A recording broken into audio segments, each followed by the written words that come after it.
As mulheres sempre tiveram um papel importante na poesia, não como sujeitos poéticos, mas sim como temática. E verificamos isso desde sempre, desde as cantigas de amigo, cantigas de amor, até aos nossos dias. Contudo, vamos centrar hoje na época dos descobrimentos, em que nós sabemos que a mulher muitas das vezes tomava conta de todos os serviços da casa, enquanto o marido se ausentava, portanto, nas viagens e nas guerras, etc. Não foram estas as mulheres que Camões se inspirou, mas sim naquelas mulheres ideais no seguimento de Petrarca, e então apresentava essas mulheres ideais nas suas composições líricas.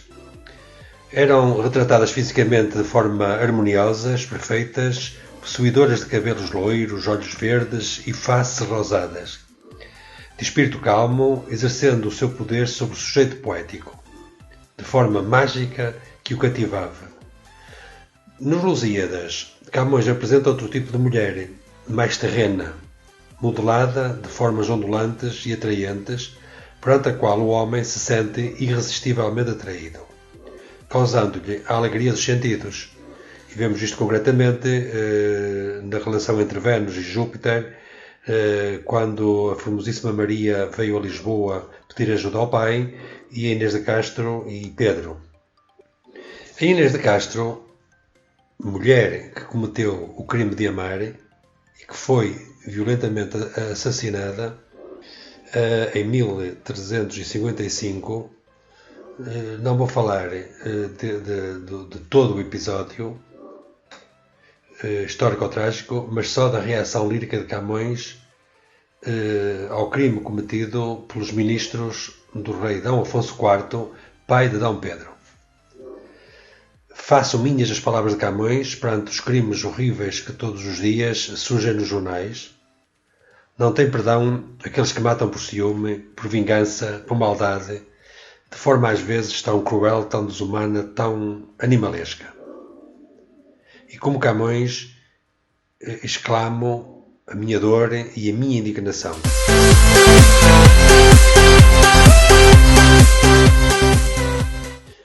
Bem poderas, ó sol, da vista destes, teus raios apartar aquele dia, como da seve a mesa de Tiestes, quando os filhos por mão de Atreu comia. Vós, ó côncavos vales, que pudestes, a voz extrema ouvir da boca fria, o nome do seu Pedro que lhe ouvistes, por muito grande espaço repetistes.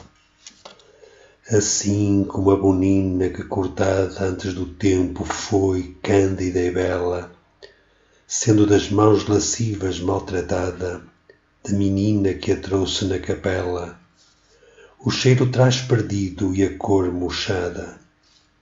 Tal está morta a pálida donzela, secas do rosto as rosas e perdida a branca e viva cor com a doce vida. As filhas do Mondego a morte escura longo tempo chorando murmuravam, e por memória eterna em fonte pura as lágrimas choradas transformaram. O nome lhe puseram, que ainda dura, dos amores de Inês que ali passaram. Vede que fresca fonte rega as flores, que lágrimas são a água e o nome amores.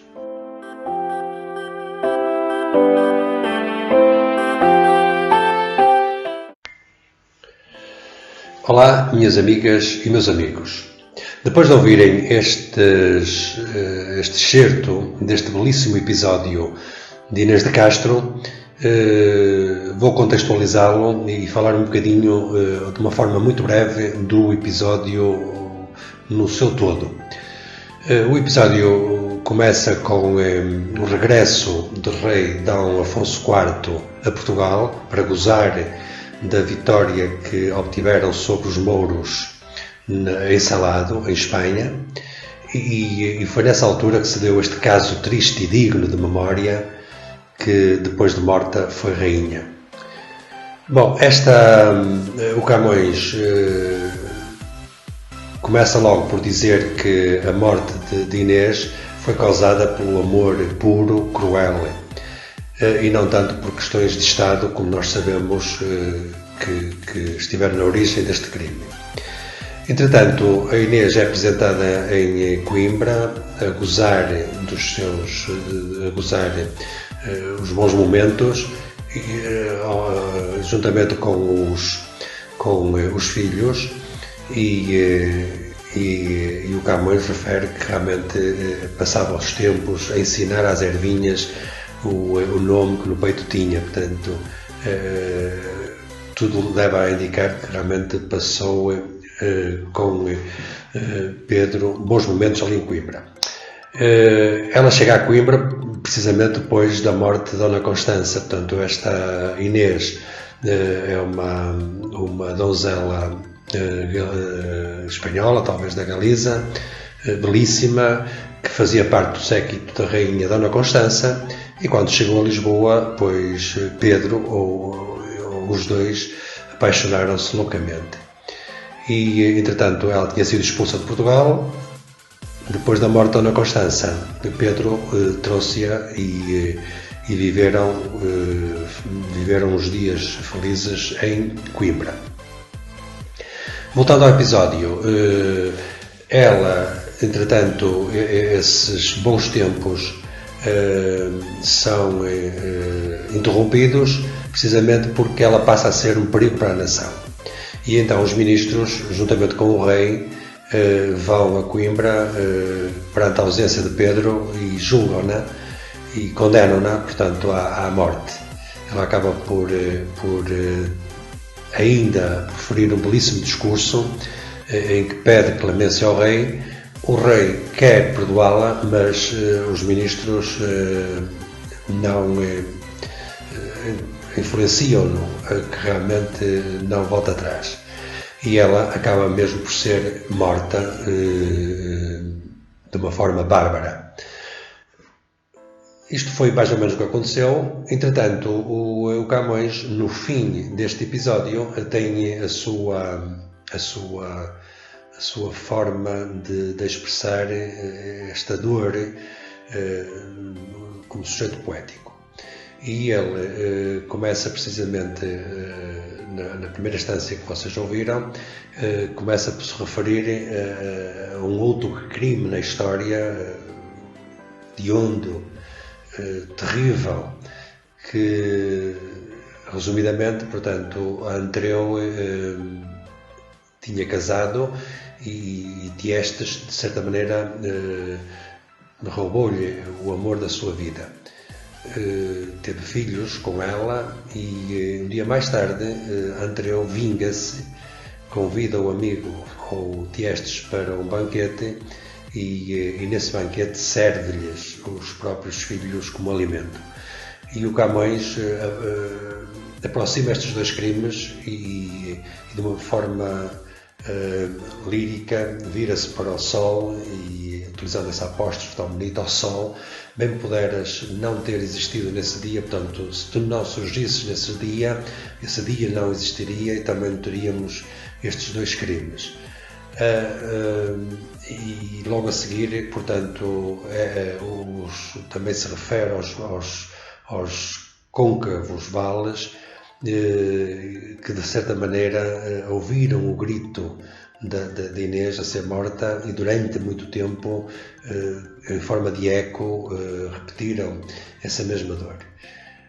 Logo a seguir, na segunda instância, Inês morta é comparada àquela flor do campo, do monte, aquela bonina, que é uma margaridinha, ou uma margarida, ou uma flor campestre, que realmente é muito bela, mas depois de ser cortada, de ser colhida e posta na lapela e ser maltratada pelas mãos, portanto acaba por perder aquela beleza, murcha e fica pálida. Portanto, o mesmo que acontece com Inês. Por fim, Camões pretende perpetuar para todo sempre este caso amoroso do género de Romeu e Julieta para ficar na história. E então as filhas do Mondego, que choram esta morte de Inês durante muito tempo, como que essas lágrimas que elas verteram, portanto, tornaram-se numa fonte, e essa fonte recebeu o nome da Fonte dos Amores, ou seja, para perpetuar os amores de Pedro e de Inês que passaram ali na Quinta das Lágrimas, em Coimbra, que ainda hoje existe. Bom, em forma de conclusão, reforçar duas ideias. Por um lado, Camões, através deste episódio, tenta imortalizar um amor que foi barbaramente interrompido, e dessa forma também eu, como Camões, aproveito este episódio para prestar uma singela homenagem a todas aquelas mulheres que, ao longo da história, assim como Inês, foram vítimas de maus tratos, foram violentamente assassinadas. Julgo que ninguém tem o direito de violentar, de maltratar, de matar o outro. Perante este problema sério que ainda hoje existe, de violência contra as mulheres, contra os idosos, contra as crianças, penso que todos nós temos que nos unir e dizer basta, não à violência de género, somos contra todo tipo de violência. Se gostaram, ponham o vosso like, façam o vosso comentário e subscrevam o canal, e nós por cá continuaremos a falar sobre poesia.